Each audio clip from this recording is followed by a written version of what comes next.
Muchas gracias por acompañarnos en este evento, el cual es organizado por el Dual CP Institute of High Energy Physics de la Facultad de Ciencias de la Universidad de Colima y la Coordinación General de Investigación Científica de la misma institución. El Dual, como se le conoce a este instituto, fue fundado en 2006 y es un instituto virtual dedicado a la promoción de la física de altas energías más allá del modelo estándar en México. En este instituto participan y han participado personas de la Universidad de Colima, de la Benemérita Universidad Autónoma de Puebla, de Hidalgo, San Luis Potosí, de la de Guanajuato y recientemente del TITS en Jalisco. El día de hoy tenemos otro conversatorio dentro de la serie México desde afuera y en esta ocasión nos acompañan 3 personas.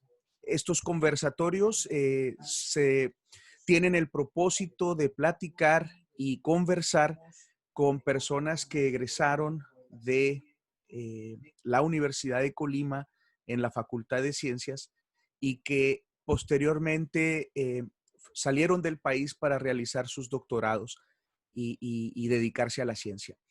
El día de hoy estarán con nosotros Jorge Torres Espinosa y Alejandra Gaitán Montejo, ambos estudiantes de posgrado, Jorge en la Ohio State University y Alejandra en Purdue University. Y también nos acompaña Martín Rodríguez Vega, que es un investigador en la Universidad de Texas en Austin. Él tiene un empleo como investigador postdoctoral en esa institución. Y pues, sin más preámbulo, aquí quiero presentárselos. Hola, buenas noches, Alejandra, Jorge, Martín. La dinámica que vamos a seguir es, yo voy a lanzarles una serie de preguntas detonadoras de la conversación. Yo voy a estar moderando para decirles, a ver, ya cállate, ya estás hablando mucho, deja que hable este otro, etcétera. Dependiendo de las respuestas, seguramente irán surgiendo otras preguntas y en este momento aprovecho para decirle a nuestro auditorio que ustedes pueden hacerles preguntas a nuestros invitados a través del chat, ya sea en Zoom para quienes se ingresaron a la conferencia por Zoom y también a través de Facebook donde se está publicando en vivo. Deseo comentarles que esta conversación está siendo grabada y posteriormente también será publicada en YouTube para que también allá puedan interaccionar con las personas que nos visitan. Bien, entonces vamos a empezar por el principio. El propósito de esto es dar a conocer a amigos y a amigos de amigos y a familiares y a toda la sociedad colimense y por qué no mexicana que nos pueda llegar a escuchar,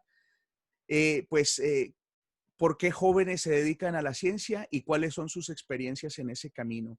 Entonces, la primera pregunta que les quiero hacer a los tres es que nos platiquen un poco cómo fue que ustedes se decidieron por una carrera científica. Y vamos a empezar con Jorge. Hola, Pefo. Gracias por la invitación. Um, Creo que para mí, cuando decidí que me gustaría hacer una carrera científica fue en el bachillerato. Um, Siempre me ha gustado experimentar o las matemáticas, todo ese tipo de cosas. Entonces, yo recuerdo que en el bachillerato, fui al bachillerato número 4 y había un par de opciones que escoger. Una de ellas era lo que es el área de ingeniería y el otro era el área química. Entonces, me fui al área química y pues empecé a buscar, o sea, me empecé a llamar la atención, pero sentía que no me satisfacía lo que estaba haciendo. Entonces, comencé a ir a entrenar a lo de, que era en aquel tiempo las Olimpiadas de Química, la preselección en el bachillerato y todo eso. Y me gustó lo que hacía. Entonces, pues yo pensé que iba a ser químico, pero un día leí un póster que estaba cerca de la dirección que decía Instituto Heisenberg. Y entonces me llamó la atención y pues mandé solicitud. Entonces quedé en el Instituto Heisenberg y coincidió que en esas fechas tú fuiste a dar una charla ahí al Bachillerato 4 y, y dije, pues yo quiero ser como estos tipos que están dando charlas, que son los que están dando charlas en el Heisenberg. Entonces, pues me llamó la atención. Creo que ahí fue cuando decidí que quería hacer ciencia. Gracias, gracias. Está muy bien. Más tarde podemos elaborar más si ustedes lo desean. Alejandra, misma pregunta. Queremos saber cómo fue que inicialmente surgió tu interés por la ciencia y cómo te decidiste por ella.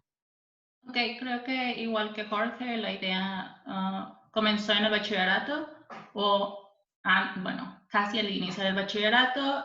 Siempre me gustaron las matemáticas. Me encantaba resolver los problemas de la escuela, pero era la única parte de matemáticas que sabía que existía. Entonces, no sabía qué hacer, porque decía, me gustan las matemáticas, pero no quiero dar clases en un bachillerato, no quiero dar clases en secundaria. Entonces, de mi gusto de matemáticas comenzó mi participación en las Olimpiadas de Matemáticas. Entonces, me invitaron ahí. Bueno, eso simplemente la Olimpiada, participé unos 2 o 3 años, pero lo importante de ahí es que llegué a recibir clases de 2 profesores de la Facultad de Ciencias, Ricardo y Andrés. Ahí los conocí, nos entrenaron un tiempo para la Olimpiada y descubrí que había algo más que hacer con matemáticas. O sea, era, la gente hace matemáticas, inventa matemáticas, no es solamente dar clases. Entonces, de ahí empezó mi gusto. Hablando con ellos, me enteré del Instituto Heisenberg, que es los sábados que organizan ustedes, y de ahí ya sabía lo que tenía que hacer. Y a partir de ese entonces, pues ya me decidí a hacer la licenciatura en matemáticas. Martín, misma Hola, pregunta. hola Fejo, buenas noches. Hola Alejandro y Jorge también. Bueno, mi experiencia, mi camino en la ciencia es un poquito más azarosa que lo que han comentado Jorge y Alejandro, pero hay un punto interesante en común que ahorita comentamos, pero cuando yo estaba en el bachillerato, mi intención o lo que yo quería era ser médico, pero cuando estaba haciendo el bachillerato, tuve experiencias en laboratorios con sangre y no me fue bien. Entonces dije, no, bueno, pues quizá hay otra cosa en la que me pueda desempeñar bien, ¿no? Y hacer algo interesante y que me guste, ¿no?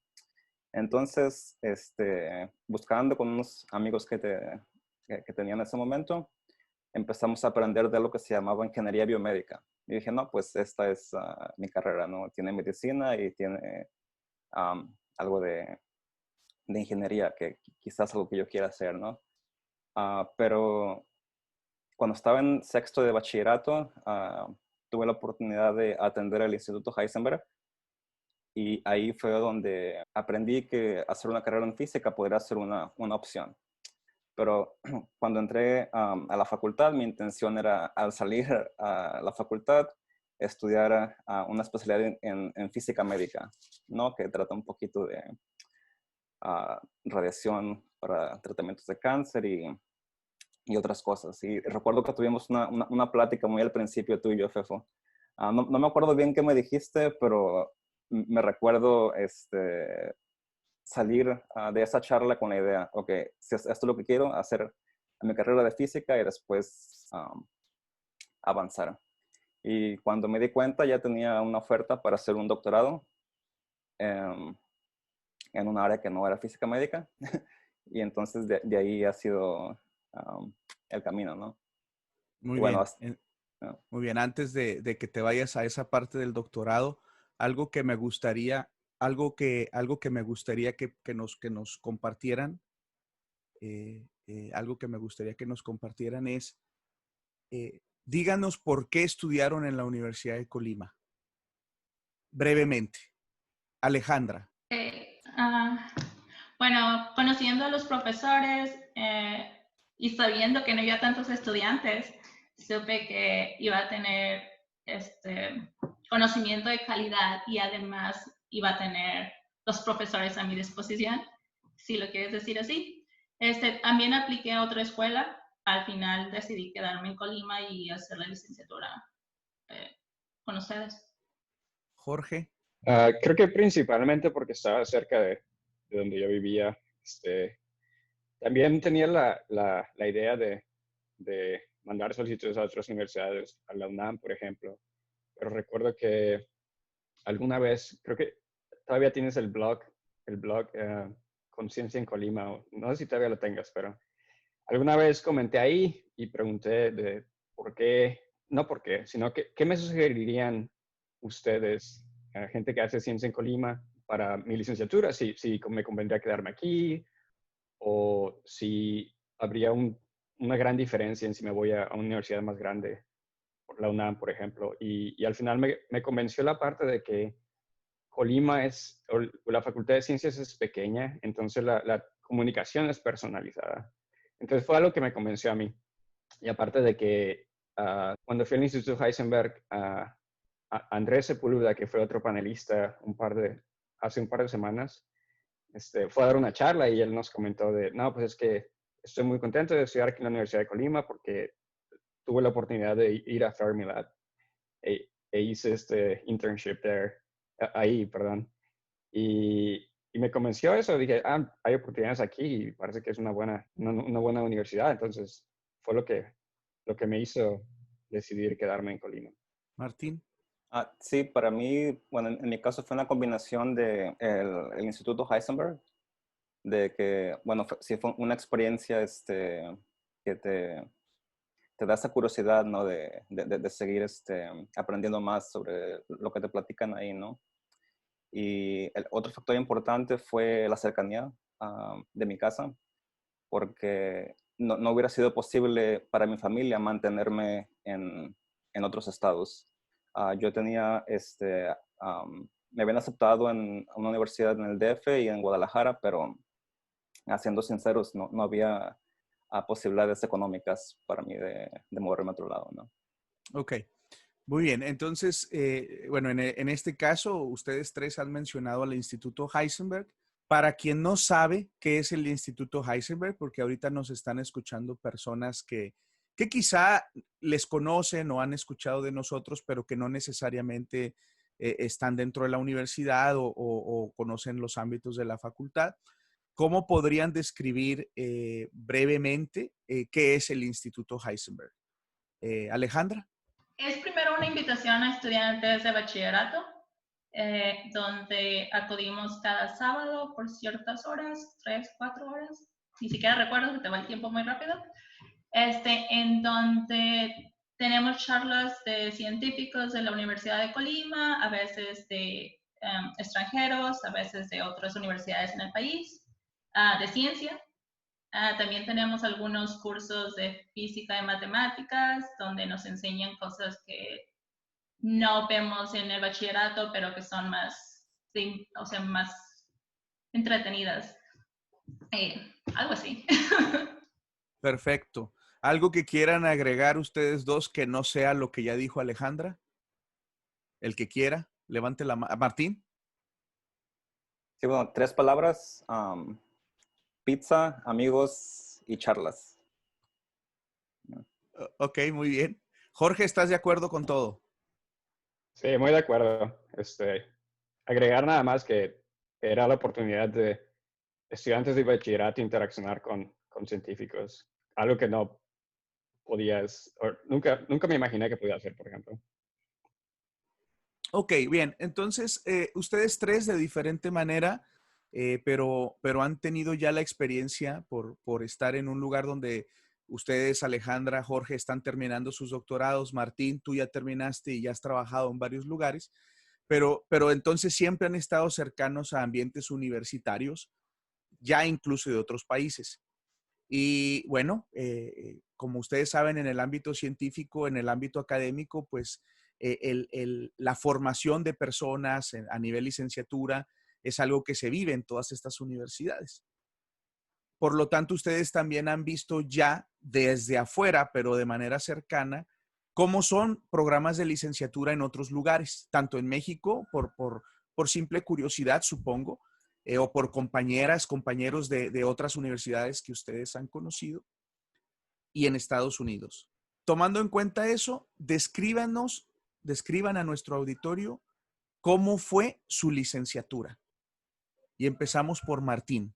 Sí, bueno, es un poquito especial el caso en Colima, porque el número de estudiantes es muy reducido.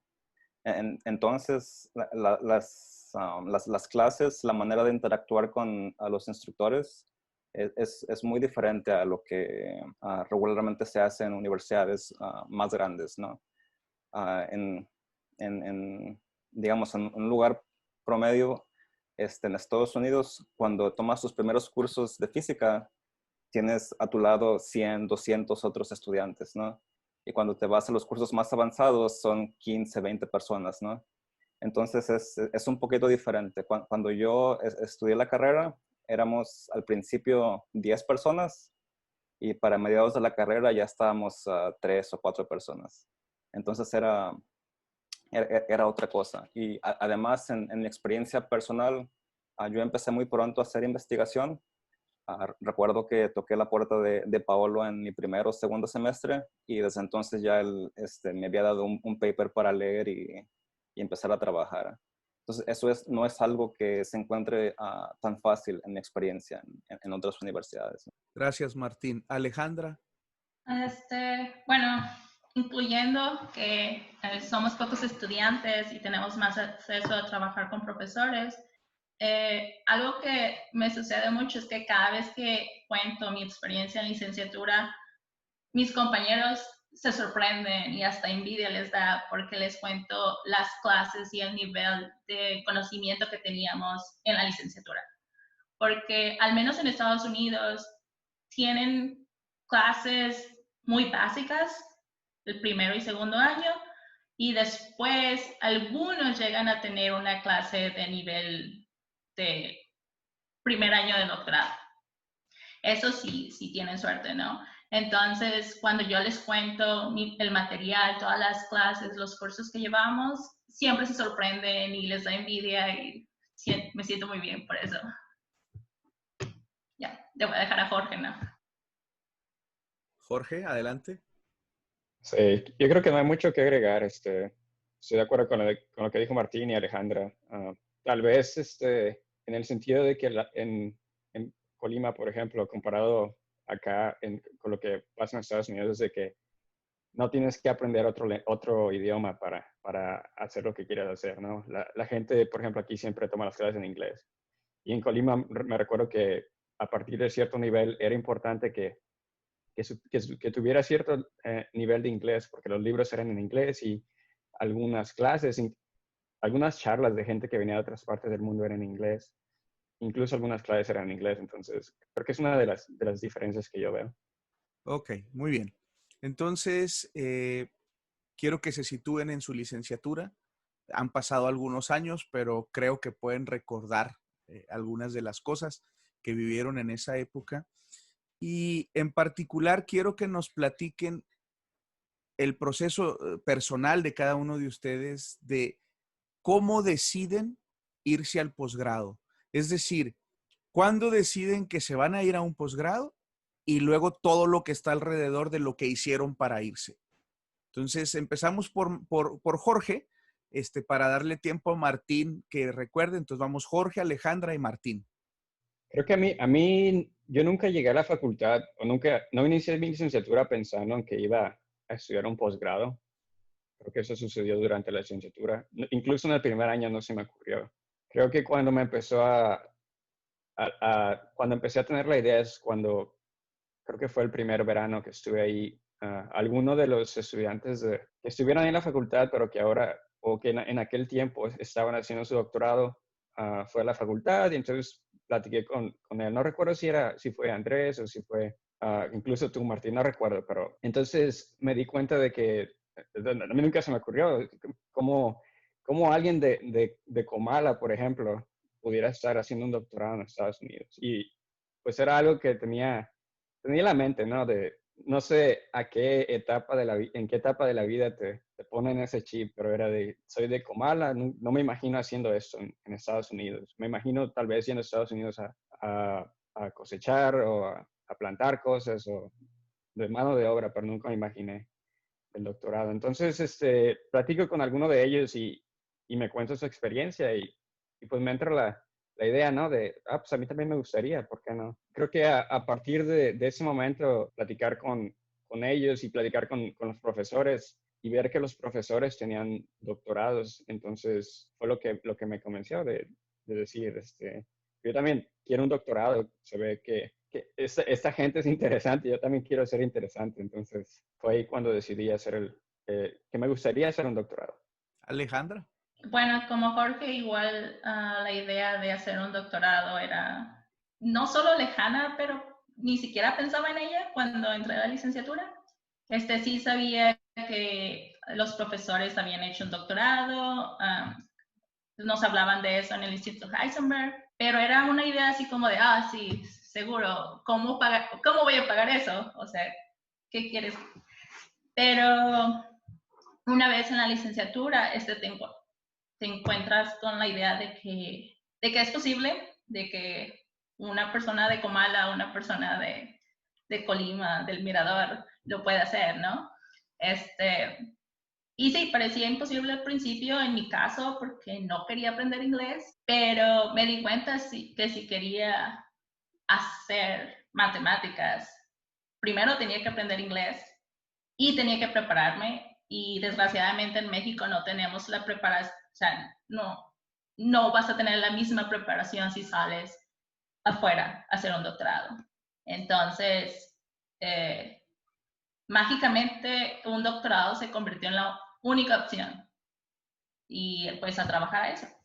Sí, bueno, pues yo salí de la licenciatura ya hace 9 años, 10 años, y estaba tratando de acordarme, pero o sea, no recuerdo en qué momento pasó la transición, ¿no? Pero sí, concuerdo con lo que comenta Jorge y Alejandra en el sentido de que al principio sí hay este bloqueo mental, ¿no? De que no crees que sea posible que alguien que creció en un pueblo pequeño, en un estado pequeño, ¿sabes? En un país que no apoya mucho la ciencia, pueda terminar saliendo del país a estudiar y trabajar en eso, ¿no? Pero yo recuerdo platicando con ustedes, con Paolo más que nada, ¿no? Que fue con el que trabajé durante mi licenciatura.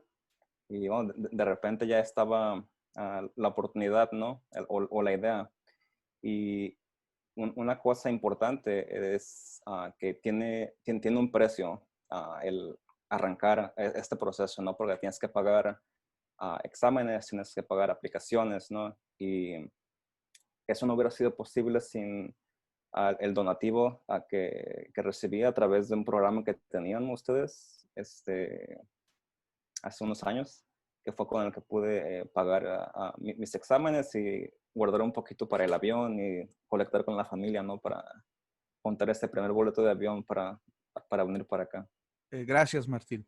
Una cosa que me gustaría que comentaran es en esta línea que estaba diciendo Martín. Mismo Martín nos dijo que una de las razones por las que estudió en Colima, una de varias, era su situación económica.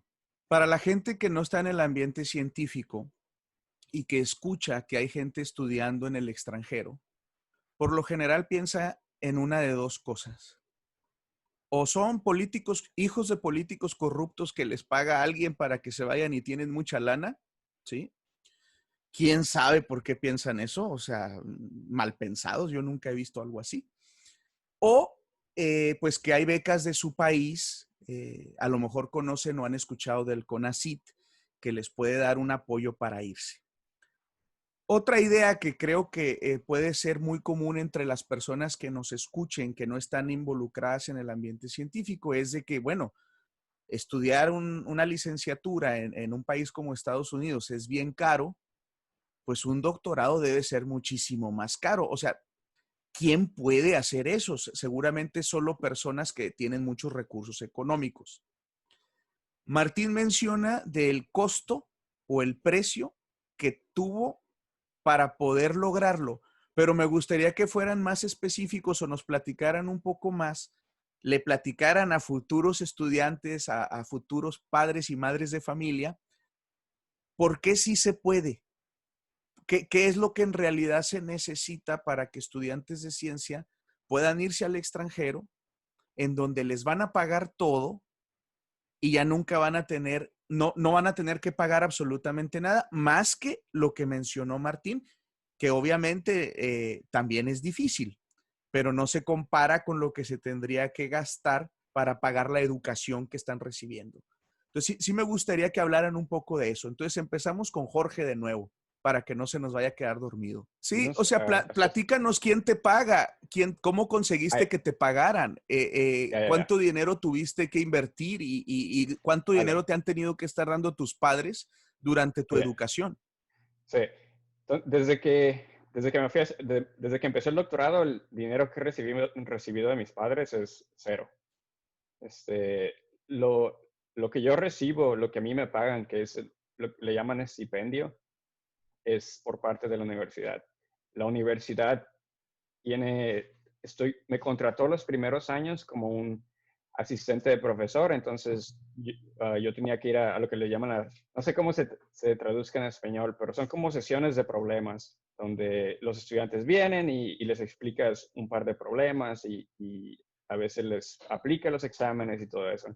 Entonces, esa fue como mi intercambio o mi trabajo por el que ellos me estaban pagando. Entonces, yo no he tenido que invertir un solo peso de mi bolsa, un solo dólar de mi bolsa. Todo está pagado por ellos. Mi colegiatura, todos los aranceles están pagados por ellos. Y aparte me dan el estipendio, que es el que uso para vivir. ¿Tienes idea de cuánto es la colegiatura semestral en tu universidad? ¿Para un estudiante de posgrado? Sí, para ti, lo que pagan por ti. Sí, creo que al año serán como $25,000, creo. Ok, muy bien. Al año. Está muy barata. Creo, no estoy seguro. La verdad, como no tengo que pagar nada, pues ni pregunto, ¿no? Muy bien, Jorge. Alejandra, ¿tú puedes añadir algo a ese proceso, a esa experiencia? Bueno, quisiera hablar un poco antes de irme al doctorado. Porque si una cosa es, ok, creo que sí puedo, lo voy a intentar, pero no es como que intentarlo y ya. Te tienes que preparar para intentarlo, no solamente estudiando, pero también económicamente. Entonces, una vez que me hice la idea de que me quería ir al doctorado, era ahorrar. En mi caso, mi papá es un electricista, mi mamá limpia casas, entonces no había forma de que lo pagara así nada más. Una de las cosas que me ayudó muchísimo fue hacer investigación con profesores en la licenciatura, porque ellos de sus fondos me daban becas por hacer investigación con ellos o por revisar tareas, cosas así. Entonces, parte de ese dinero se fue a ahorrar para hacer los exámenes que necesitas para aplicar a Estados Unidos, el TOEFL y otros similares al Ceneval, ¿no? Que se pagan en dólares, entonces pues está caro. Y además, algo malo de eso es que ni siquiera son exámenes que puedes hacer en Colima, tienes que viajar a otras partes del país para poder tomar el examen, entonces también hay que pagar dinero para eso. Entonces fue ahorrar de lo que obtenía de las becas. También trabajé un par de años los domingos, no era mucho, pero era algo. Y así fue como lo junté. Pagué demasiado. Yo creo que cualquier estudiante paga mucho. Y no lo digo para que se asusten, pero sí se puede. No sé, creo que un examen está alrededor de 150, el GRE, o 250. Bueno, era 150 en mis años, pero creo que es algo así, como $200 por un examen, ¿no? Y tienes que tomar 2 exámenes y luego el TOEFL, entonces son ahí un montón y luego pagas el avión para ir a tomar el examen, pero lo logré, o sea, de becas no me morí de hambre, siempre comía, pero sí, teniendo becas, ahorrando ese dinero y teniendo la idea de que me voy a ir. Y así, o sea, no recibí ni un peso de mis padres, ellos, claro, me ayudaban, me daban dinero para comer en la escuela, pero y ya, ¿no? Y además, como no había muchos estudiantes en mi licenciatura, pues me ganaba la beca de excelencia, así que no tenía que pagar inscripción.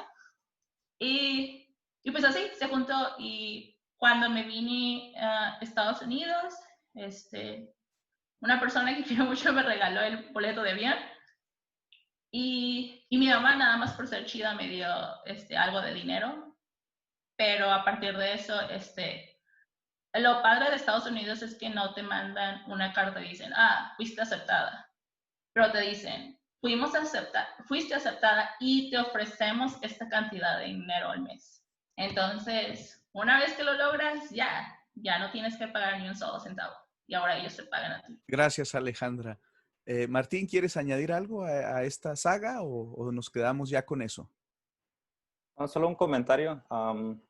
Concuerdo con todo lo que dijeron, pero solo recordar que eso es para Estados Unidos.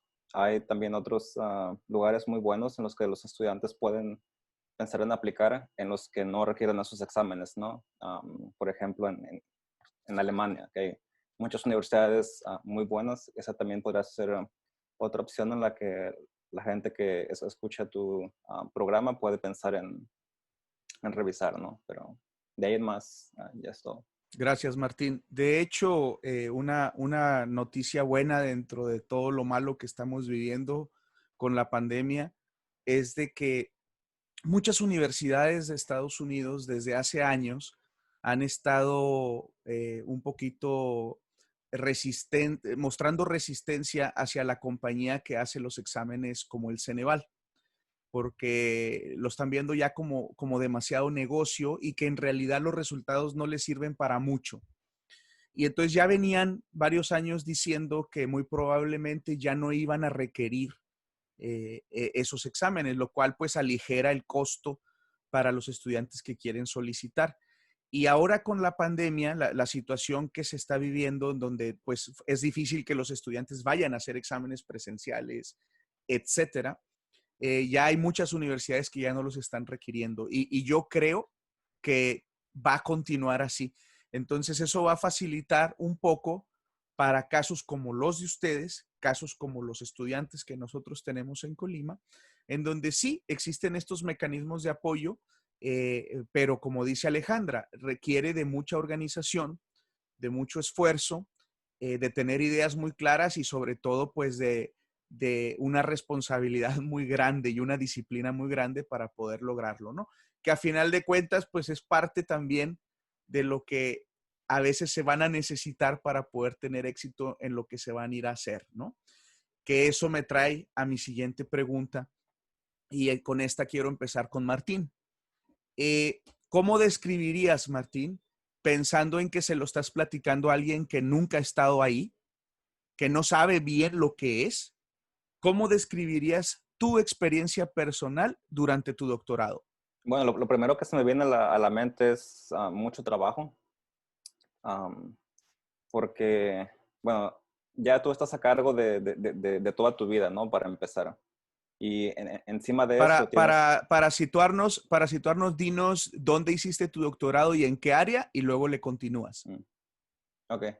Sí, hice mi doctorado en Williamsburg, Virginia, en el College of William and Mary. Yo entré ahí en el 2011 y hice un doctorado en un área que se llama materia condensada. No sé si quieres que platique un poquito de qué se trata o si después piensas... Sí, vamos a llegar a eso, pero si quieres irlo mezclando con tu experiencia, está bien. It's up to you. Ok. Voy a dejar la mayor parte para después entonces, pero sí, recuerdo más que nada que fue mucho trabajo, organizar tu tiempo para lidiar con tomar clases, dar clases o laboratorios y hacer la investigación, ¿no? Entonces, una de las cosas importantes de las que uno tiene que encargarse lo más pronto que se pueda es de encontrar un supervisor, una persona con la que vas a trabajar, ¿no? Porque tú con tu grupo de compañeros estás compitiendo por ganarte con un lugar con el que tú quieres trabajar, ¿no? Entonces a veces puede ser que no puedas hacer eso. Pero eso es importante porque necesitas tú encontrar una persona con la que seas compatible, ¿no? Y con la que puedas estar trabajando en vez de que se convierta en una carga para ti, ¿no? Que pueda ser emocional, que de repente también eso es otro problema muy grande en la ciencia, ¿no? Pero sí, se resume en mucho trabajo que aún sigue. Muy bien, Martín. Alejandra, platícanos cómo ha sido tu experiencia. Todavía no terminas, pero ya estás muy cerca. ¿Cómo ha sido tu experiencia? Pues mi experiencia es similar a la de Martín. Bueno, yo estoy en el doctorado en Purdue University, en Indiana. Estoy trabajando en análisis armónico. Y bueno, es similar. Te tienes que preparar tu investigación. Ya no tienes clases necesariamente, quizá los primeros años o alguna clase de temas avanzados en la que estás interesado, cosas así, ¿no? Pero la mayor parte del tiempo es haciendo investigación, trabajando en tu proyecto que decides con tu asesor y dando clases. En mi caso, comencé como Jorge resolviendo problemas a los estudiantes de licenciatura, ayudándoles. Ahora estoy dando clases, así que en cierta parte esto es un poco difícil, pero entretenido. ¿Me escuchan? Ok. Pero no es, quiero quitar esa idea de que, estás en la escuela y ya tienes 20 y tantos y no tienes vida social. No, o sea, sí la tengo, pero estás trabajando en algo que te gusta, estás haciendo investigación, estás resolviendo tu proyecto, algo que alguien no ha hecho, y además estás dando clases de un tema que te gusta y es cálculo, así que los estudiantes, pues, está padre, ¿no? Y para mí cada vez que doy clase, de hecho, me divierto mucho porque me pongo a pensar de las veces que casi lloraba porque no quería hablar inglés y ahora lo tengo que hablar en frente de 40 personas, ¿no? Ya, algo así. Jorge. Yo estoy estudiando doctorado en la Universidad Estatal de Ohio, pero yo trabajo en el área de física, astropartículas, y estoy de acuerdo con lo que dijo Martín y Alejandra, es mucho trabajo, pero me gustaría agregar que yo lo resumiría en hacer lo que te guste y que al mismo tiempo te estén pagando por hacer eso. Entonces es algo muy chido, ¿no? Porque te estás haciendo algo que te gusta, que es física, y aparte de eso te están manteniendo. Y el sueldo, aunque no es exorbitante, es un sueldo muy bueno para vivir cómodamente. Entonces yo agregaría eso. La verdad me la he pasado muy bien en el doctorado. Es difícil, implica mucho trabajo, como mencionó Martín, pero pues si te gusta, se te va a olvidar, ¿no? Se te va a olvidar que es pesado, se te va a olvidar que estás lejos de tu familia, se te va a olvidar que a veces tienes que sacrificar cosas para hacer esto, pero así es. Muy bien. Vamos a pasar ahora a que nos platiquen así otra vez, bien breve y pensando en personas que no tienen nada que ver con lo que ustedes hacen. ¿En qué hicieron o están haciendo su tesis de doctorado? Empezamos con Alejandra. Mi tesis de doctorado es en análisis armónico. Yo trabajo en entender el comportamiento de funciones. Para hacer algo simple, imagínense las funciones que usan en las clases de cálculo, ¿no? Que integran y derivan cosas. Pues lo que yo hago es integrar y derivar en más dimensiones y definir funciones en otros espacios que no son los números reales. Cosas así. Y entonces mi trabajo es entender oscilaciones de funciones. Es demasiado abstracto, no sé cómo explicarlo, nunca he podido, de hecho. Jorge, por favor. Ok, ni hablar, así es, a veces así es. Jorge. Pues yo no puedo explicar el trabajo de Alejandra, pero te voy a explicar el mío. Yo trabajo con neutrinos de altas energías. Imagínate una partícula como 1000 veces más pequeña que el electrón y que tiene la misma energía que una pelota de béisbol tendría viajando a, ponle 150 kilómetros por hora. Entonces imagínate toda esa energía condensada en esa partícula.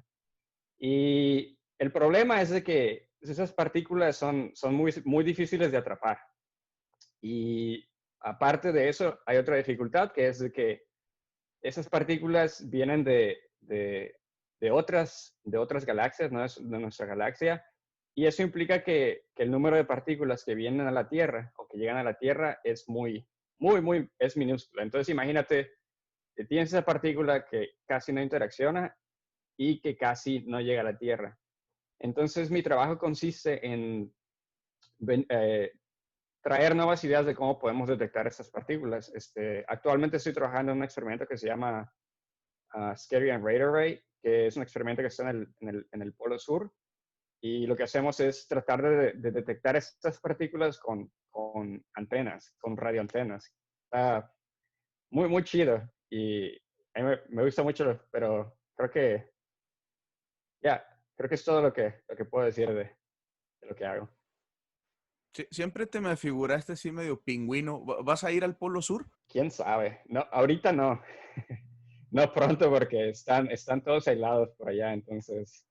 Pero eventualmente yo creo que alguna vez me tocará ir a conocer a los pingüinos de allá abajo. Martín. Ahora sí, Martín. Sí, bueno. Sí, yo estudio un área de la física que se llama materia condensada. Y por poner una analogía, estudia un tipo de fenómenos que se llaman fenómenos emergentes. Una manera de pensar en ello es cuando piensas en tu mismo cuerpo, ¿no? Nosotros estamos compuestos de una manera elemental de células. Entonces, si pones un montón de células juntas, sale un comportamiento diferente, ¿no? Que eres tú, que piensas, que aprendes, ¿no? Es lo mismo con los materiales, por ejemplo, en donde las partículas que están dentro del material, cuando las pones todas juntas e interactúan entre ellas, presentan fenómenos que no los verías en partículas aisladas. Y un ejemplo muy bonito y muy profundo y muy común es el magnetismo, que todos sabemos, ¿no? Que si ponemos uno de estos fichitas magnéticas se pegan en el refrigerador, ¿no? Pero este mismo fenómeno está en nuestras computadoras y es donde nosotros almacenamos información, ¿no? Y mi trabajo por los últimos 2 años se ha tratado en tratar de manipular el magnetismo usando luz de baja energía, buscando crear mecanismos para manipular este fenómeno, ¿no? Y poder procesar información de manera más rápida. Excelente, Martín. Muchas gracias. Bien, tengo 2 preguntas más antes de invitar al auditorio que haga sus preguntas y leérselas si es que las hay. Ya he visto que hay algunas, pero yo tengo 2 preguntas que me gustaría también las contestaran de manera breve, porque ambas pueden dar material para varios conversatorios, pero ahorita nada más es de manera breve. Jorge y Alejandra están en su doctorado y están en una fase de su doctorado que les queda 1 año, quizá 2 años para terminar, dependiendo cómo salgan las cosas. Eso es lo normal. Martín ya terminó su doctorado y él ya está trabajando en una institución como investigador. Entonces, obviamente la pregunta se tiene que adaptar a la situación diferente de ustedes. Jorge y Alejandra, una vez que terminen su doctorado, tendrán que hacer algo. Algo sigue. El doctorado es el grado máximo que uno puede obtener, el grado académico máximo. Entonces, a menos que decidan ser ninis, tendrán que buscar un empleo de algún tipo. Y bueno, Martín eso ya lo hizo. Entonces, la pregunta es, cuando piensan en decidir buscar trabajo, o cuando pensaste, Martín, en buscar trabajo, y obviamente si como estás en una situación temporal por ser un postdoc, vas a tener que seguir pensando en esto. ¿Piensan o pensarán en México como un lugar donde podrían desarrollarse profesionalmente? ¿Sí o no? ¿Y por qué? Breve. Y vamos a empezar con Martín, que es quien ya de alguna manera, en algún sentido, tuvo que tomar esa decisión al menos una vez. Sí, bueno, la respuesta es rápida, ¿no? Y es ¿por qué no?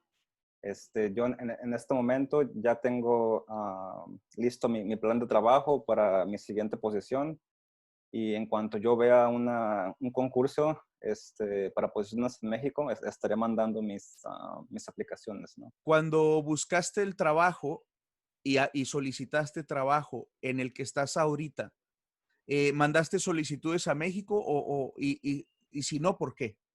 A México no, y la respuesta es porque no encontré ningún concurso para trabajos en México. Entonces, yo apliqué donde había plazas, ¿no? Donde la gente podría libremente enviar aplicaciones y concursar. Bueno, más que nada es la razón, ¿no? Muy bien, gracias, Martín. Alejandra.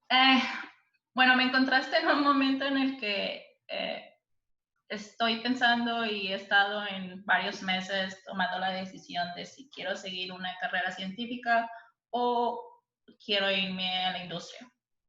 Entonces, estoy en ese momento ahorita de decisión, pero tendría las siguientes opciones. Si decido continuar una carrera científica, me tocaría, una vez que termino el doctorado, empezar un postdoctorado, que es como un primer ejemplo de trabajo, ¿no? Y ese definitivamente no aplicaría a México, porque no creo que, al menos en el área en el que yo quiero trabajar, no creo que la preparación sería necesaria, o bueno, la necesaria. Entonces, aplicaría a Estados Unidos o Europa, pero no creo aplicar a México. Pero después, una vez que tenga preparación en postdoctoral, sí me gustaría aplicar a México como profesor. Yo veo la idea de que yo no estaría aquí si alguien no hubiese pensado en regresar y prepararme y enseñarme qué se puede hacer. Entonces, sí me gustaría regresar a México, a una universidad pequeña, empezar algo similar a lo que hay en la Universidad de Colima y cosas así, ¿no? En la idea, y si sigo en industria, yo no creo regresar a México. En la industria no hay trabajos en México como los hay aquí. Entonces, si decido ese camino, yo creo que me quedaría en Estados Unidos o en algún otro país. Gracias, Alejandra. Jorge. Sí. Yo no me veo al menos en los siguientes 10 años regresando a México.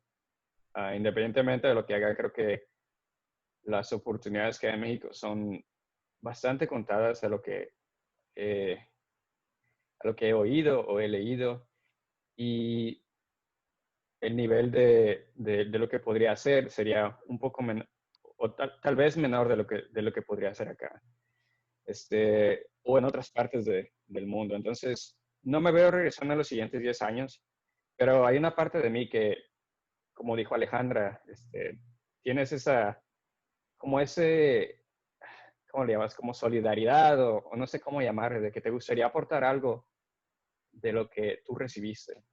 Entonces, eventualmente, si hay la oportunidad, no veo por qué no regresar a México y contribuir para que las cosas sean mejor.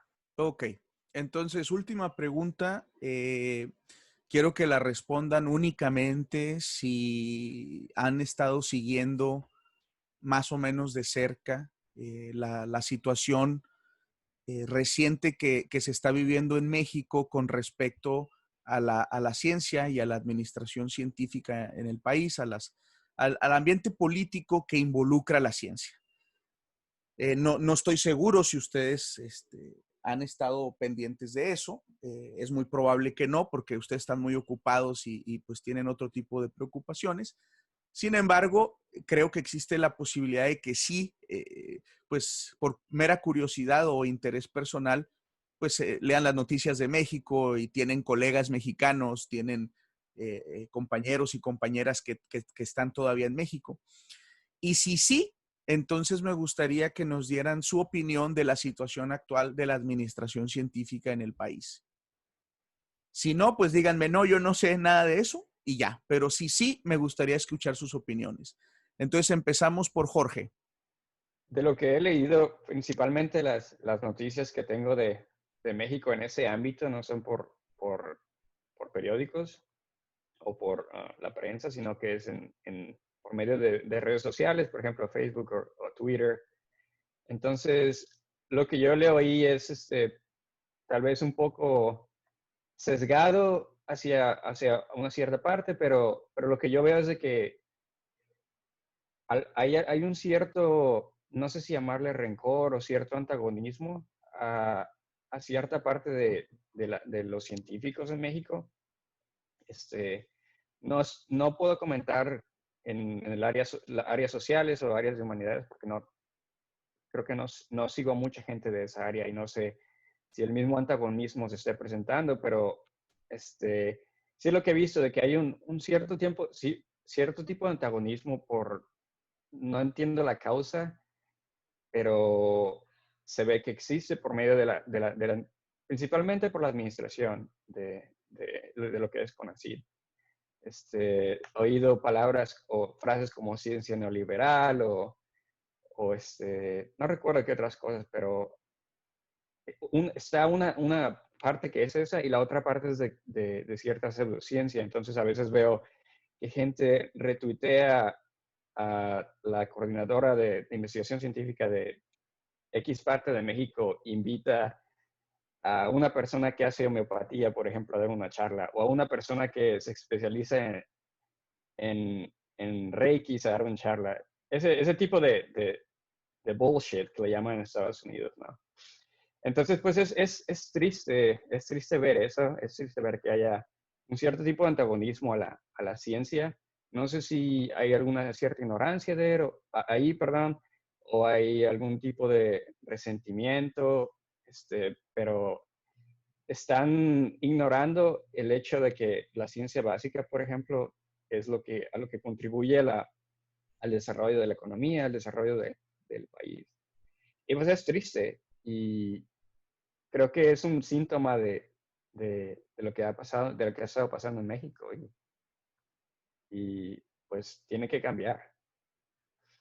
Sí, gracias, Jorge. Alejandra.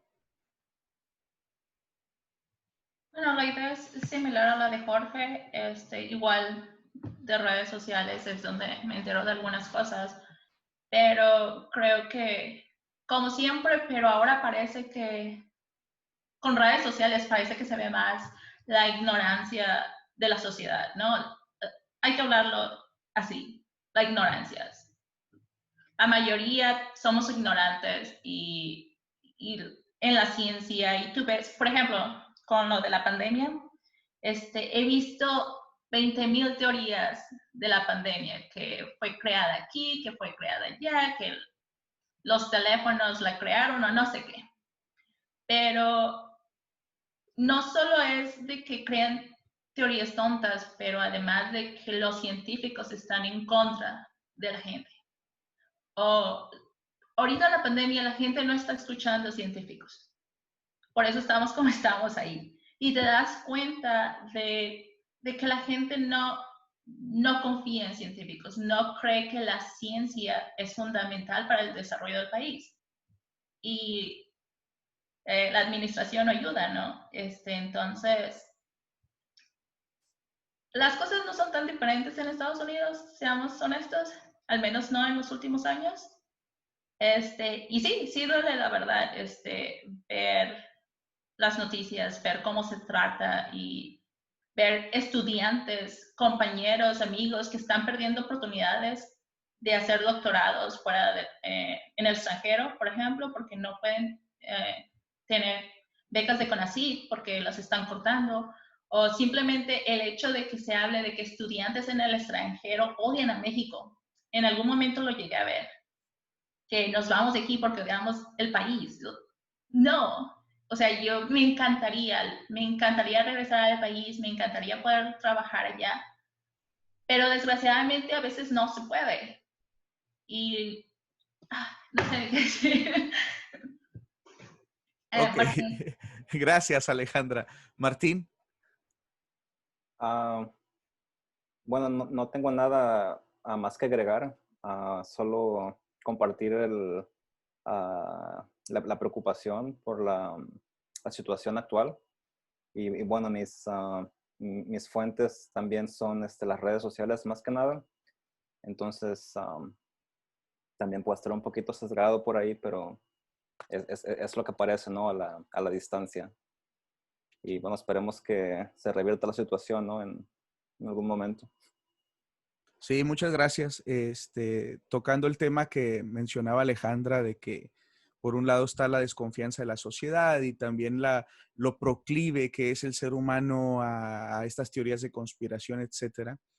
Y luego hizo ella el comentario, en Estados Unidos también está sucediendo. La diferencia, creo yo, es de que el director o la directora del NSF no hace pseudociencia y no dice pseudociencia. El director o directora del Department of Energy no dicen cosas raras acerca de la ciencia. Las personas en cargo de la gestión de los recursos naturales y de la conservación de la biodiversidad no dicen cosas raras, pseudocientíficas. Creo que esa es la gran diferencia. Efectivamente, hay un movimiento, un resurgimiento de mucha cuestión pseudocientífica, paranormal, etcétera, a nivel global. Son como ciclos que se dan y los estamos viviendo ahora con la pandemia así, ¿no? Como son muy evidentes, pues, pero creo que sí hay diferencias importantes que le permiten a una comunidad científica al menos estar sostenida en algo, ¿no? Y bueno, en México tenemos nuestros retos, somos una comunidad científica pequeña, nunca ha sido apoyada ni tomada en cuenta como debería de ser, no nada más como un sector más de los muchos que pueden existir, sino algo que ayude a construir un país. Eso jamás se ha considerado acá. En ese sentido no hay mucha diferencia. En el otro sí. Y bueno, quería yo nada más, pues de alguna manera concluir con estos comentarios. Yo quiero agradecerles a los tres por su tiempo, por compartir con nosotros esta hora de charla amena. Y ahora voy a dar lectura a algunas de las preguntas que nos hacen en Facebook. También hay algunos comentarios, esos no los vamos a leer ahorita. Yo les invito a ustedes tres a que ya pasado esto, cuando tengan una chance, pues entren a la página del Ruido Cuántico de la radio, busquen el video y ahí pueden interaccionar con los comentarios que les hicieron. Entonces, hay algunas preguntas. Una de las preguntas, no las van a contestar todos, yo les digo más o menos quién, a ver si alcanza una para cada quien. Martín, vamos a empezar contigo. Diego Corona nos pregunta, o les pregunta, ¿algún consejo para los que estamos estudiando la licenciatura? Bueno, pues trabajar. Si es lo que te gusta, a darle, ¿no? Y a ver hasta dónde te lleva, ¿no? Gracias, Martín. Yo no lo hubiera dicho mejor. Víctor Castillo dice, felicidades a todos en el panel. Sin contar el idioma, Alejandra, ¿cuál es la principal barrera para adaptarse a estudiar fuera de México? La comida. Sí. Bueno, aparte de la comida, que fue lo más importante para mí, algo que quizás no creo que sea solo yo, pero es parte de nuestra costumbre, que somos muy de familia. Entonces, estar fuera del país, ahora estás tú solo y el idioma y además adaptarte a que es diferente. Pero yo creo que solo la comida en realidad. Gracias, Alejandra. Muy importante, por cierto. Francisco Campos, Jorge, manda saludos a todos y su pregunta es, ¿qué sintieron cuando les llegó el correo de aceptación de alguna o varias universidades? ¿Lloraron? ¿Lo tomaron con calma? ¿Cómo fue ese momento? Gracias. Se siente bien chingón. ¿Qué hice ese día? No, pues yo me acuerdo que cuando me llegó la primera carta de aceptación, nos fuimos a pistear, creo, a celebrar. Pues no sé, te sientes como de una sensación que no puedo, no sé cómo describir, pero imagínate que te gana la lotería, o sea, algo que, no la lotería, imagínate que hay algo por lo que trabajas mucho y sabes que tal vez no pueda llegar y que has invertido mucho dinero, mucho esfuerzo, muchas desveladas y que de repente te llega. Pues eso es lo que sentí. Gracias, Jorge. Melina Jiménez Denise Martín dice, hola, ¿cómo decidieron a qué universidades aplicar, que es solicitar, pero bueno, para hacer el doctorado? Bueno, ahí fue una combinación de manejar los recursos, ¿no? Porque cada aplicación que mandas te cuesta. Entonces tienes que ver en dónde tienes chance más o menos, quizá unas que otras apuntando un poquito alto por si pega. Si tienes, o tus profesores tienen conocidos en las universidades, contactarlos. A veces es posible de que tú apliques sin pagar y que después ellos si te aceptan, ya tú les pagues, ¿no? Pero ya eso es un poquito diferente, ¿no? Porque ya fuiste por el proceso sin antes pagar la aplicación. Pero sí es más que nada administrar los recursos, ¿no? Y las oportunidades que puedas tener. Gracias, Martín. Una de las bellezas de los idiomas es su elasticidad, ¿no? Y su adaptabilidad y su flexibilidad. Ya todos decimos aplicación y aplicar, pero recuerden, mis queridos gringos recientes, que es solicitar y solicitud, ¿eh? Pero bueno, está bien. Alejandra, Moisés Solís pregunta, ¿han considerado o visto oportunidades de trabajo en industria y cuáles han sido sus conclusiones al respecto? Sí, como te decía antes, estoy en el momento en el que estoy intentando decidir si quiero hacer industria o investigación. En mi caso, he estado hablando con compañeros que se graduaron y que ahora están trabajando en industria para saber cuáles son mis opciones. Muchos de ellos, bueno, algunos de ellos trabajan en bancos, creando algoritmos para, ¿cómo se llama? El sistema en línea. Hay otros que trabajan en Data Science, que es, bueno, eso. Y algunos trabajan en compañías como Facebook y Google para igual algoritmos con, ¿cómo se llama? Advertisements, ads, comercial, bueno, no sé, ¿cómo se llama? Dilo en inglés, güey. Like ads, advertisement. Oh, comerciales. Bueno, sí, pero comerciales que ves en Facebook, en Google, cosas así, ¿no? En mi caso, por ejemplo, estoy interesada en Data Science. Hay un programa en Nueva York y en algún otro estado, no recuerdo, donde tú aplicas, es como aplicar a una escuela, ellos te entrenan como solicitas para entrar ahí, es como una escuela, son unas cuantas semanas en las que te preparan en lo básico y te ayudan a contactar compañías para obtener un trabajo. Entonces, esa sería mi primera opción y ya. Muchas gracias, Alejandra. De hecho, ya contestaste la siguiente pregunta que era de Paula Denise Galvez, donde dice si alguno está interesado en trabajar en la industria, ¿en qué sería? Pero para complementar, si Martín o Jorge, si les aplica esa pregunta y no es data science o no es trabajar para finanzas, si quieren decir algo, no lo sé. Adelante, Martín. Sí, bueno, en mi caso, que trabajo un poquito más con materiales, con aplicaciones para transistores, ¿no? Almacenamiento de información, pues hay varias compañías, ¿no? que buscan precisamente buscar nuevas maneras, bueno, nuevos materiales para fabricar los chips de las computadoras, ¿no? Por ejemplo, Intel, Nvidia, esos son lugares naturales para gente que trabaja en materia condensada. Ok, la última pregunta la dejamos para Jorge. Moisés Solís pregunta, ¿qué tan cerca consideran que estemos de una segunda era de oscurantismo? Parece que nomás ha habido una y va a haber una segunda, ¿no? Pero bueno, a ver, Jorge. Una segunda era de oscurantismo.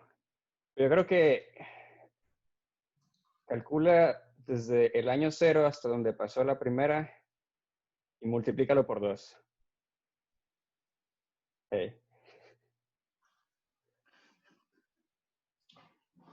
Pepe, estás muteado. Entonces, así de cerca, Jorge. Así de cerca está. Muy bien. Sí, Si hay una, es bueno. si hay, perdón, adelante. No, te iba a decir que no es muy bueno estar cerca del oscuro. Bueno, el Renacimiento fue producto de una época de oscurantismo previa, ¿no? Pero bueno, eso es tema de otra conversación. Sí hay una última pregunta ya para despedirnos aquí en el chat del Zoom. Jorge pregunta, ¿cómo se llama tu gato, Ale? Estás muteada. Okay. Tengo un gato, se llama Nike. Ese nombre lo tenía desde la perrera, así que no me culpen a mí. Está bien, pero más bien será la gatera, ¿no? Bueno, en fin. Bueno, es Shelter. Muchas gracias, Alejandra, Jorge, Martín. Me dio mucho gusto verles y poder platicar con ustedes. Quiero agradecer también a todas las personas que nos acompañaron e invitarles a seguir al pendiente de varios eventos como este que seguiremos teniendo. Les recuerdo que estamos tratando de dar a conocer un poquito qué es lo que ha sucedido con los estudiantes que han tenido la suerte, mala o buena, ellos nos lo dicen cada uno de ellos, de pasar a través de la Facultad de Ciencias de la Universidad de Colima en diferentes escenarios, porque también ha habido personas que han pasado a través de la facultad sin ser estudiantes propiamente de la facultad, que también hemos entrevistado y también nos han compartido sus experiencias. Entonces, no me queda nada más que desearles a todos que la pasen muy bien, que se cuiden mucho y nos vemos hasta la próxima. Buenas noches.